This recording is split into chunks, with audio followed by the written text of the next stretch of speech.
오늘도 주님의 큰 은혜가 여러분들 위해 넘치기를 주의 이름으로 축원합니다. 한 주간 또 여러분들 삶 가운데 하나님의 은혜와 권능이 임하기를 바랍니다. 오늘 하나님께서 여러분들을 사랑하십니다. 왜 제가 그렇게 이야기를 하는가 하니 설교자는 한 주간 기도하면서 주일날 말씀을 선포하는 그 말씀을 준비하는데 오늘 하나님이 여러분들에게 주시는 말씀은 여러분들의 인생과 신앙을 갑절의 분복과 능력을 주시기 위해서 오늘 이 말씀을 주시는 줄로 압니다. 그런 걸 보면 오늘 나오신 여러분들은 하나님이 사랑하시고 오늘 하나님의 말씀을 통해서 선포하는 말씀대로 여러분들의 신앙과 삶 속에 갑절에 하나님의 축복의 역사가 임하게 될 줄로 믿습니다.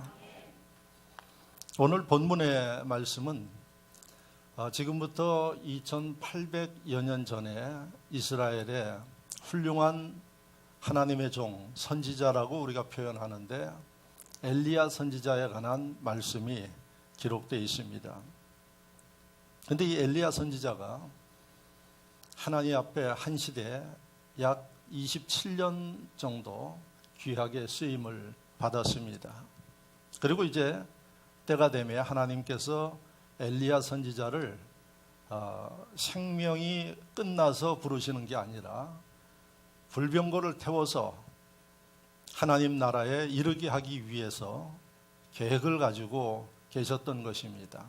그래서 엘리야 선지자는 본인이 이제 하나님의 일을 마치고 하늘나라에 가야 할 것을 알기 때문에 준비하는 모습이 오늘 본문 2장의 모습입니다. 1절부터 3절까지는 기록한 내용을 읽지는 않았는데 그 가장 중요한 게 이 엘리야 선지자가 본인이 올라가도 자신의 일을 지속적으로 할 수 있는 사람들을 훈련시키는 일이었습니다. 그래서 이 엘리야 선지자는 많은 제자들을 요즘으로 이야기하면 신학생들을 훈련을 시켜놨습니다. 그런데 그 가운데 엘리사레는 제자가 엘리야와 함께 오늘 본문에 이름을 올리고 있습니다. 그래서 이 엘리야는 이 하나님의 부름에 응하려고 준비하는데 그 장소가 길갈이었습니다. 그래서 오늘 1절 말씀을 보면은 여호와께서 회오리 바람으로 엘리야를 하늘로 올리고자 하실 때에 엘리야가 엘리사와 더불어 길갈에서 나가더니 이렇게 되어 있습니다. 길갈에 엘리야 선지자가 있으면서 준비를 하는데 그 옆을 지켰던 사람이 엘리사입니다. 그런데 앞서 이야기한 대로 이 엘리야에게는 여러 제자들이 신학생들이 있었습니다. 뒷부분에 가면 이제 기록에 보면 여리고 같은데 한 50명의 신학생이 있었던 것을 말씀을 통해 보게 됩니다. 그러니까 예외 없이 이 길갈에도 엘리야의 제자들이 그 정도는 있지 않았는가 이렇게 봅니다. 그런데 그 가운데 유일하게 엘리사가 엘리야 곁을 지키고 있습니다. 그런데 길갈에 있는 엘리야에게 여호와께서 말씀하십니다. 이제 너는 베델로 가라. 그래서 2절 말씀을 보면은 엘리야가 엘리사에게 이르되 청컨대 너는 여기 머물라. 여호와께서 나를 베델로 보내시느니라. 이렇게 자기 제자 엘리사에게 같이 있는 엘리사에게 너는 여기 머무러라. 굳이 나를 따라올 필요 없고 나는 지금 하나님의 부름에 따라서 베델이라는 곳으로 가야지 된다. 이렇게 이야기를 했습니다. 그랬더니 여기에 이 엘리사가 2절 마지막 부분에 엘리야의 이 이야기에 답을 합니다. 내가 당신을 떠나지 아니하겠나이다 하는지라. 이에 두 사람이 베델로 내려가니 이렇게 기록되어 있습니다. 무슨 얘기입니까? 너는 이제 네 할 일이 있으니까 나를 따라오지 말고 이 베델에 머무러라. 나는 이제 또 하나님이 부르심을 따라서 움직여야지 되니까 그러니까 이 엘리사가 자기는 끝까지 스승인 엘리야를 따라가겠습니다. 이렇게 이야기를 합니다. 자, 베델로 간 이 엘리야에게 하나님께서 이제 또 말씀하십니다. 이번에는 어디로 가라고 하는 거 아니? 4절 말씀에 보니까 여리고로 가라고 하나님이 말씀하십니다. 자, 길갈에서 베델에서 이제 여리고로 가라고 말씀하시니까 이 말씀을 들은 베델의 많은 제자들과 또 따라왔던 엘리사가 있었던 겁니다. 그러니까 제자들이 이 이야기를 듣고 엘리사에게 이야기를 합니다. 이제 너는 이곳에 머무러라. 하나님께서 우리 스승을 부르려고 그러니까 이렇게 제자들이 엘리사에게 이야기를 합니다. 왜냐하면 길갈에서부터 베델까지 따라왔기 때문에 또 따라갈 확률이 농후합니다. 그렇게 이야기를 하니까 그들에게, 자기의 동료들에게 엘리사가 똑같은 얘기를 합니다. 3절 마지막에 나도 또한 아노니 너희는 잠잠하라 하니라, 이렇게 이야기를 했어요. 그러니까 내가 하는 일에 대해서 너희가 내가 몰라서 그러는 게 아니라 다 알고 하는 거니까 너희 아무 소리 하지 말고 가만히 있어라, 이렇게 이야기를 합니다. 자, 이때 이제 오늘 본문의 말씀이 시작됩니다. 엘리야가 4절에 그들에게 이르되 엘리사야 청컨대 너는 여기 머물라. 자, 길갈에서 머무르라 그랬고 베델에서 머무르라 그랬고, 그래서 여기 머무르라 이렇게 이야기를 하니까 이 엘리사가 똑같은 얘기를 합니다. 내가 당신을 떠나지 아니하겠나이다 하니라. 그들이 여리고에 이르매. 그러니까 엘리사가 저는 끝까지 따라가겠습니다 하니까 스승인 엘리야도 어찌할 수 없어서 같이 엘리사와 함께 여리고에 가는 모습이 기록되어 있습니다. 자, 여리고에 와서 또 하나님께서 엘리야 선지자를 여리고에서 부르지 않고 요단강가로 가라고 말씀하십니다. 엘리야 선지자가 요단강가로 가려고 그러니까 제자인 엘리사가 또 따라가려고 하겠죠. 그러니까 그 여리고에 있던 다른 제자들이 역시 또 이야기를 합니다. 스승 따라가지 말고 말씀대로 여기에 머무러라. 그랬더니 똑같은 얘기를 합니다. 너희는 잠잠하라. 일은 내가 알아서 한다.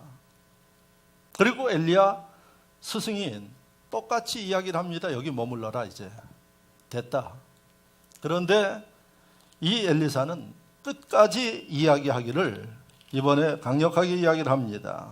6절 말씀을 보면 그가 이르되, 엘리사가 이르되 여호와께서 살아계심과 당신의 영혼이 살아있음을 두고 맹세하노니 내가 당신을 떠나지 아니하겠나이다 하는지라. 자, 그 뒤에 나오는 말씀을 보니까 이에 두 사람이 가니라, 이렇게 되어 있습니다. 그래서 마지막 요단까지 이 엘리사는 엘리야를 따라갑니다. 요단에 가니까 제자들이 50여 명쯤, 7절 말씀해 보니까 50여 명쯤 서서 이 두 사람의 모습을 보고 있습니다.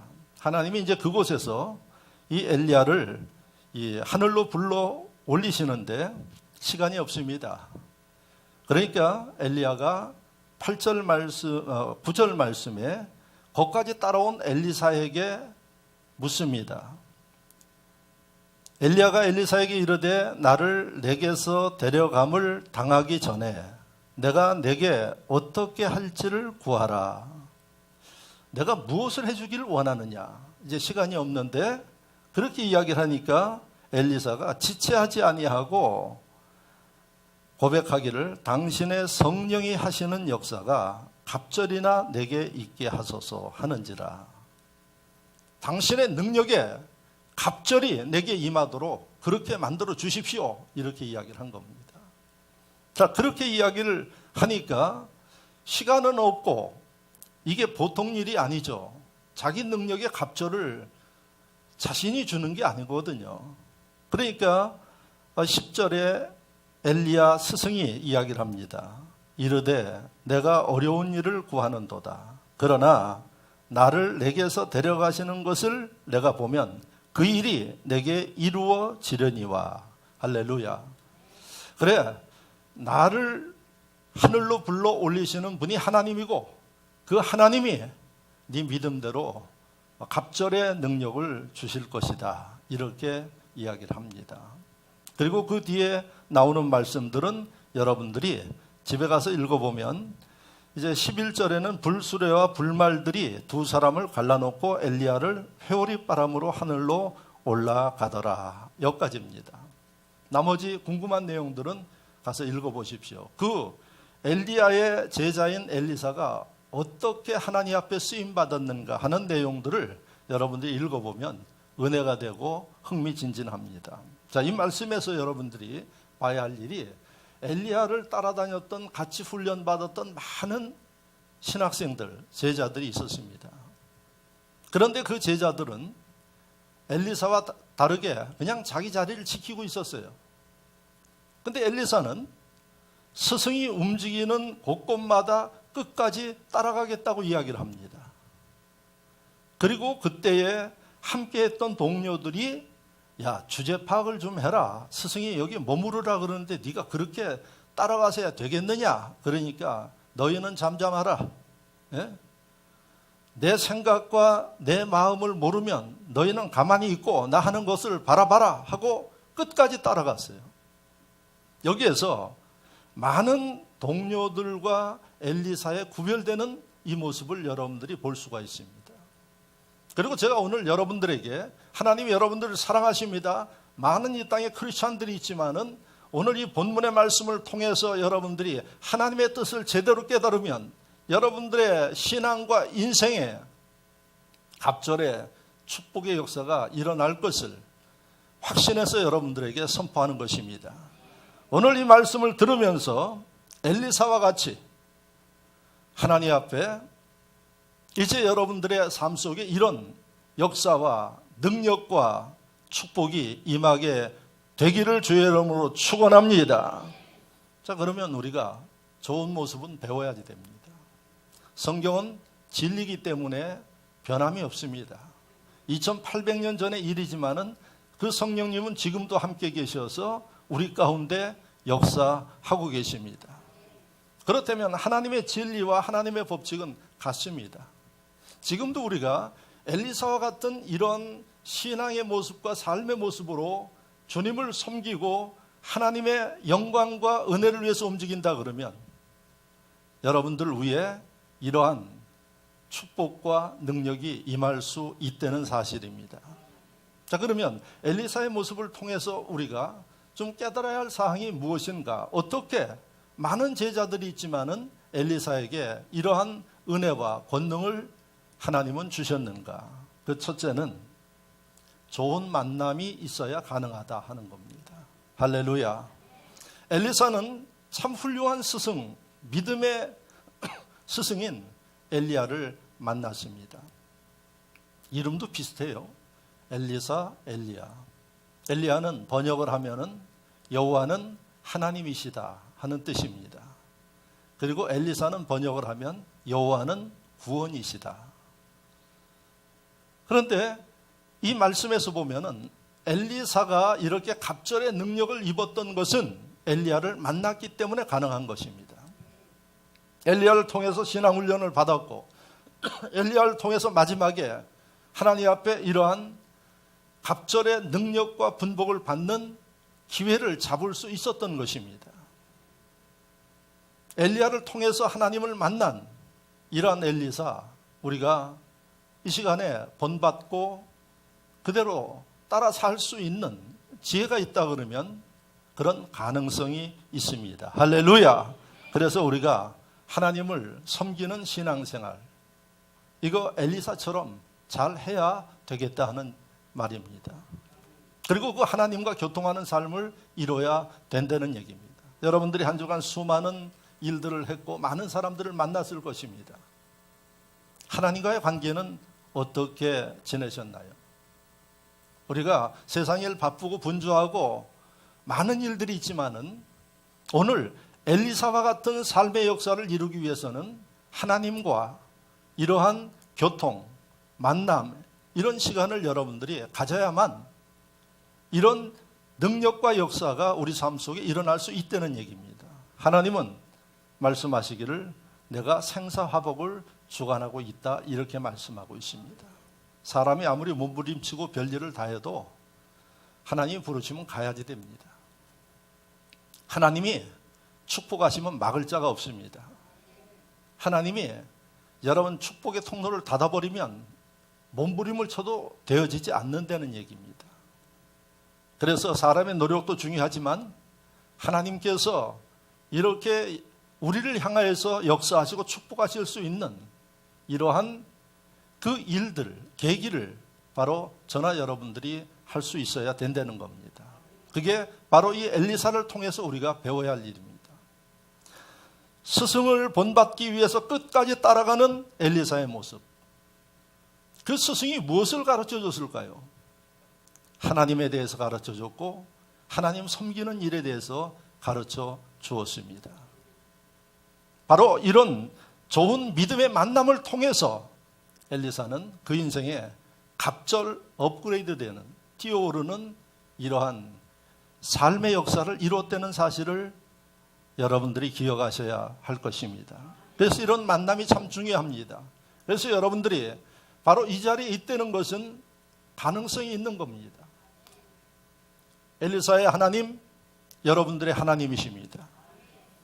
엘리사 위에 능력을 주셨던 성령님, 여러분들과 함께 하셔서 이런 마음을 가지고 이런 신앙의 자세를 가지고 주님을 섬기는 여러분들 가운데 역사하십니다. 할렐루야.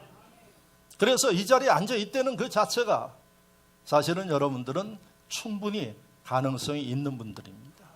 이제 좀 더 신앙생활에 있어서 엘리사와 같이 이런 자세를 가지고 하나님의 은혜를 사모하고 하나님 섬기는 이런 마음을 가지고 움직인다 그러면 바로 첫 번째 이런 조건은 여러분들이 가질 수 있는 겁니다. 그래서 만남이 참 중요합니다. 그리고 여러분들은 신앙생활하든 사회생활을 하든 여러분 하나님의 축복 가운데 좋은 사람들과 만남이 이루어져야 한다는 것입니다. 할렐루야. 눈 뜨면 사람 만나지 않습니까? 또 신앙생활 하다 보면 많은 신앙인들을 만납니다. 별 사람들 다 있습니다. 제가 올 초에 필리핀 바교에 가서 컨퍼런스를 하러 갔다 왔다고 이야기를 했습니다.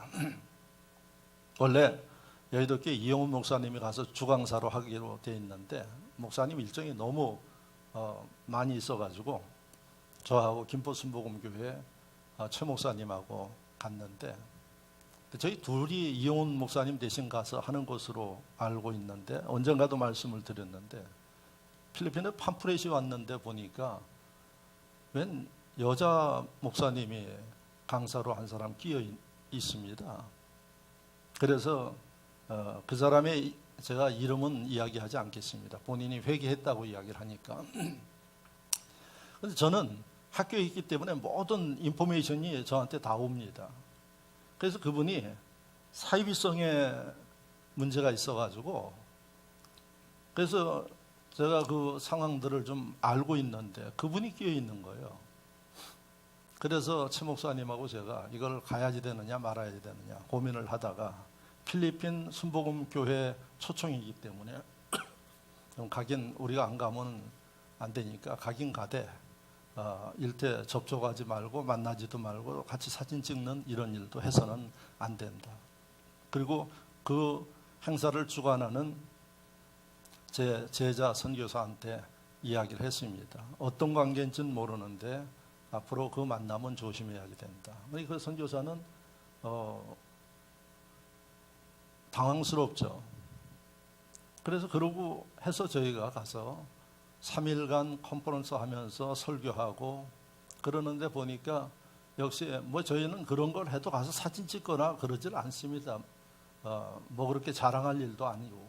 근데 보니까 대부대가 따라와 가지고 비디오 촬영에서부터 뭐 별일을 다 하고 있어요. 그래서 그 동선이 저희들하고 만나지 않기 위해서 호텔도 따로 하고 식사도 따로 하고 이렇게 해서 그리고 이제 끝나고 왔습니다. 그랬더니 필리핀 쪽에서 저한테 그 목사님, 여자 목사님의 현대 종교에 실린 그 기사를, 한국어로 된 기사를 저한테 보내왔어요. 보니까 그분이 사이비성으로 현대 종교에서 취재를 해가지고 그게 문제가 되니까 아마 지난 5월 달부터 문제가 되어서 이분은 그래도 자기가 잘못했습니다. 그리고 내가 하나님이라고 한 것 잘못됐고 내가 동정녀 마리아에서 예수님 나신 것을 부정한 거 잘못됐고, 그 다음에 헌금을 치유기도 하면서 받고 한 거 잘못됐고, 이렇게 고백을 했더라고요. 자기가 신학적인 미숙으로 인해 가지고 이런 일들이 벌어졌습니다.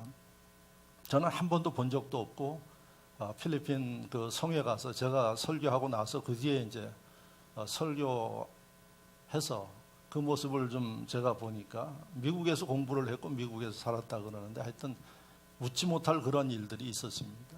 근데 그 기사에 그렇게 뜬 겁니다.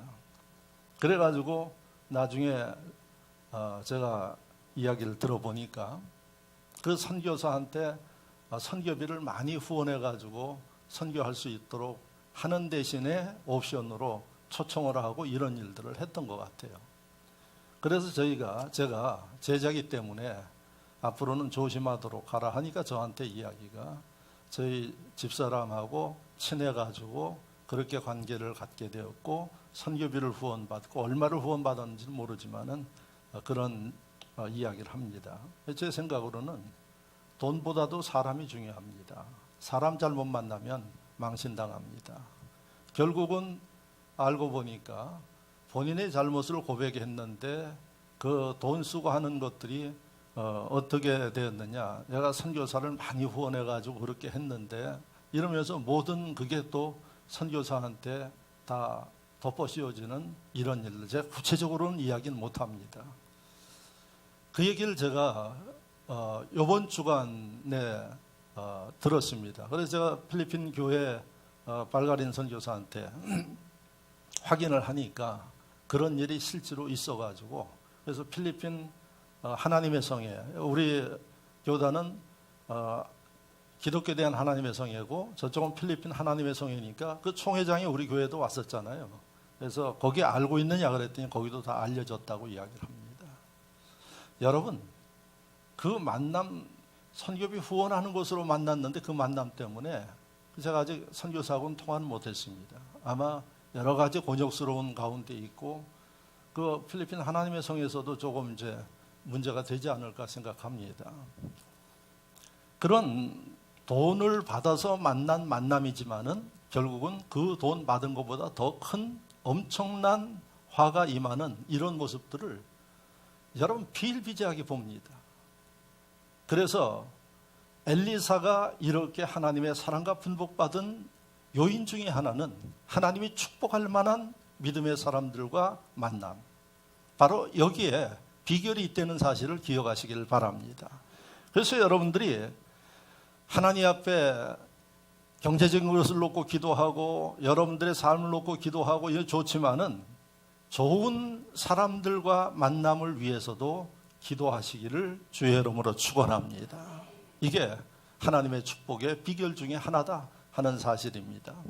여러분 성경에 보면 참 만남 자체가 불행해가지고 불행해진 사람들이 있어요. 대표적인 사람이 누군가 아니 삼손이에요. 삼손의 부인 드릴라 아시죠? 드릴라는 이방 사람이에요. 삼손이 결혼해서는 안 된 사람이에요. 인간적인 그러한 생각과 욕심을 가지고 결혼을 해서 하나님이 누구에게 주지 않았던 그 능력과 힘을 다 잃어버렸어요. 그리고 삼손은 마지막에 비참하게 죽지 않습니까? 이런 만남.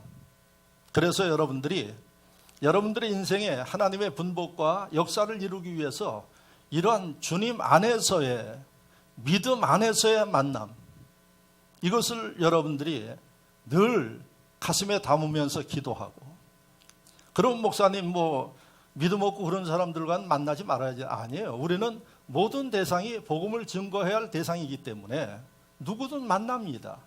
근데 중요한 것은 뭔고 하니 여러분들의 영적 삶과 인생의 중요한 문제들은 바로 믿음의 심령들과 나누고 함께해야 된다는 사실을 기억하시라는 얘기입니다. 엘리사가 여러분 그런 마음을 가지고 끝까지 따라가지 않습니까? 끝까지 가보니까 거기에 하나님의 복된 역사가 있었던 겁니다. 두 번째 여러분들이 기억하셔야 할 일은 목표가 분명하셔야 됩니다. 여러분들의 신앙과 인생에 하나님의 갑절의 분복을 받기 위해서는 목표가 분명하셔야 돼요. 지금 여러분들의 목표는 뭡니까? 어떤 목표를 가지고 있습니까?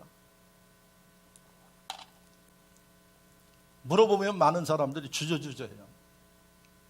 저는 뭐 욕심 없습니다 이렇게 이야기를 하고, 욕심과 목표는 달라요. 그런데 오늘 본문에 보시면 그 짧은 시간이에요. 엘리야는 지금 하나님 부르시면 올라가야지 되는 상황이에요. 내가 너한테 무엇을 해주기를 원하느냐? 그러니까 지체하지 아니하고 당신 능력에 갑절을 내게 주십시오 이렇게 이야기를 했어요.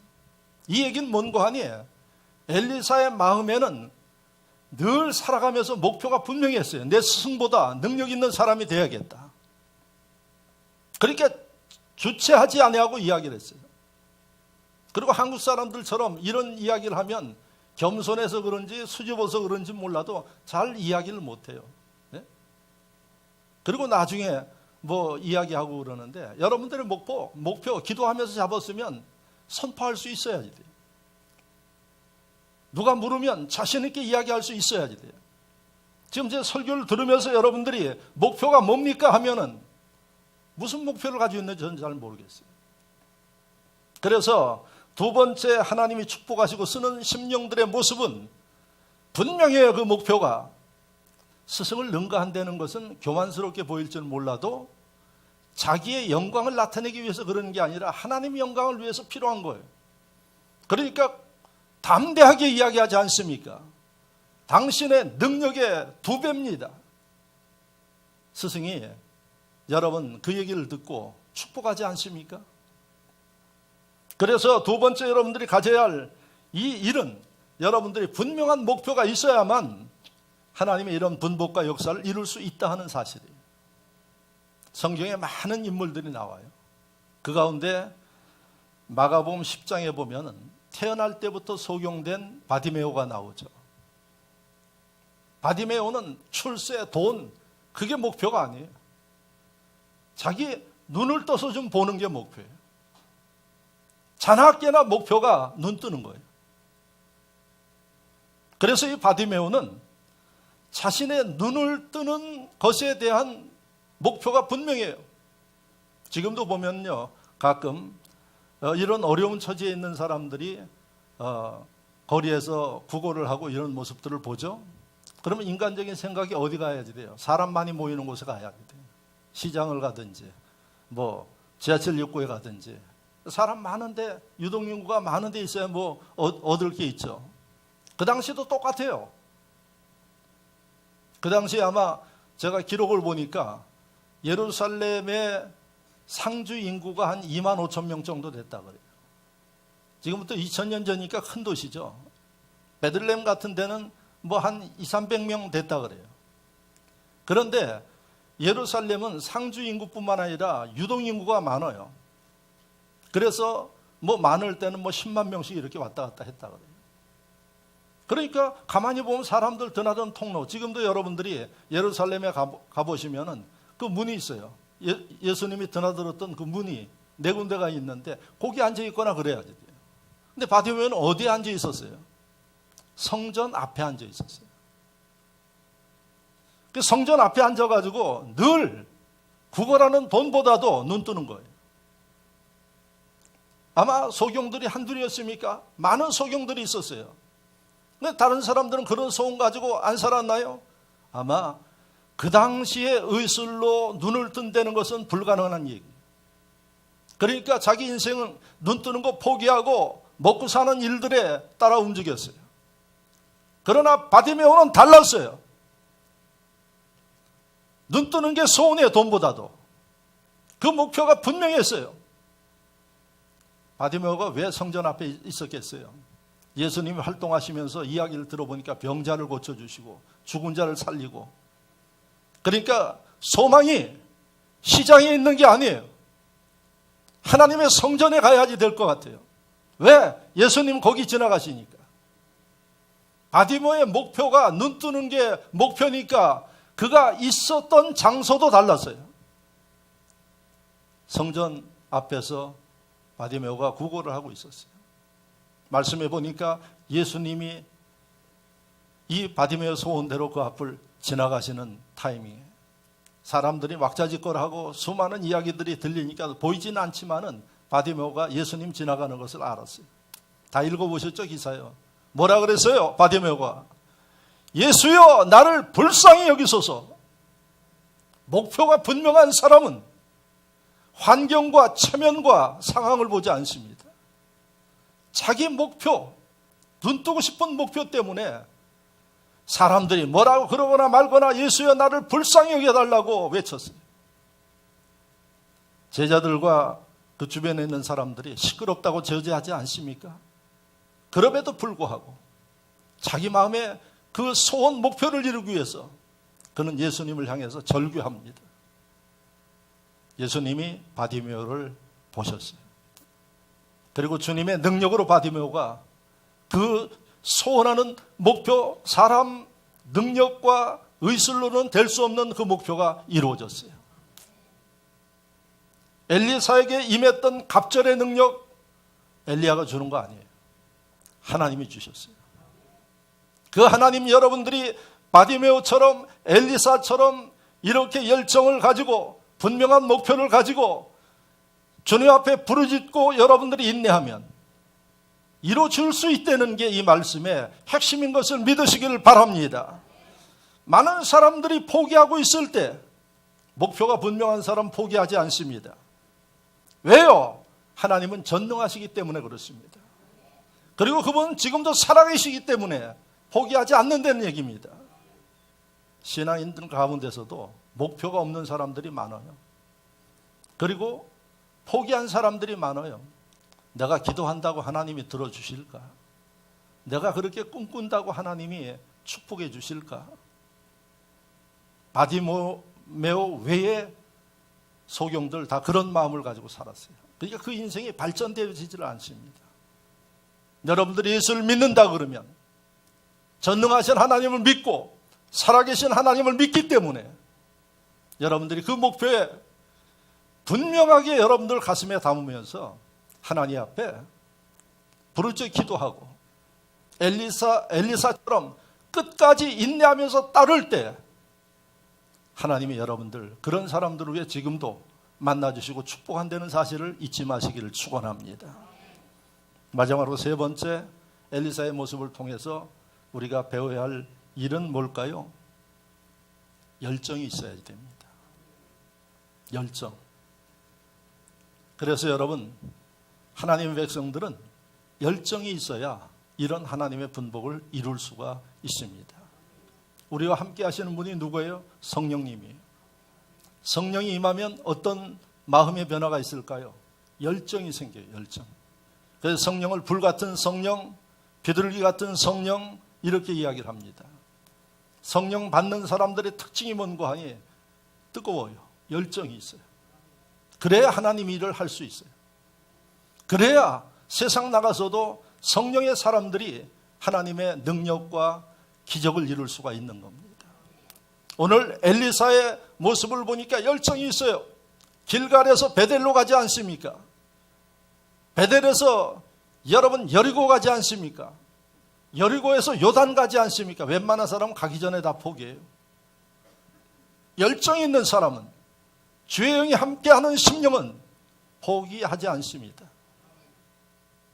여러분, 하나님의 그 역사와 권능이 일어날 때까지 인내하고, 인내하지만 지치지 아니하고 더욱더 열정을 가지고 도전하는 그 심령 위에 하나님께서 역사한다는 사실입니다. 주의 일을 하면서도 보면 갈수록 식어, 갈수록 꺼져가요.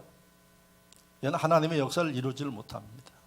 어떠한 환난과 어떠한 풍파가 있어도 열정이 식지 아니하고 여러분들이 이것을 유지해 나갈 때 하나님은 여러분들의 그 중심을 보시는 것입니다. 신앙생활도 시작할 때 새해가 되어지면 각오도 하고 기도도 하고 금식도 하고 합니다. 그러나 시간이 지날수록 어떻게 바뀝니까? 점점 식어져요. 그러니까 여러분, 하나님의 기적은 일어나지 않습니다.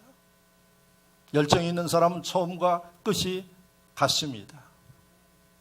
처음의 기쁨이 마지막에 기쁨까지 진행됩니다. 여러분들의 신앙의 모습을 보십시오. 나는 열정이 있는 엘리사와 같은 사람인가? 아니면은 점점 열정이 식어서 나중에는 믿음이 있는지 없는지도 모르는 사람인가? 여러분, 이 모습을 보면 내가 앞으로 어떤 인생을 살 것인가를 알 수 있는 것입니다. 그러나 여러분, 지금까지 하나님 문제 삼지 않아요. 지금도 우리가 닮아 나가고 지금도 말씀 따라 움직여 나가면 하나님은 여러분들의 삶을 엘리사처럼 축복하십니다. 고린도 전서 15장 58절에 내 사랑하는 형제들아, 견고하며 흔들리지 말고 항상 주의 일에 더욱 힘쓰는 자들이 되라. 더욱 힘쓰는 사람들이 되어라. 더욱 열정을 갖는 사람이 되어라.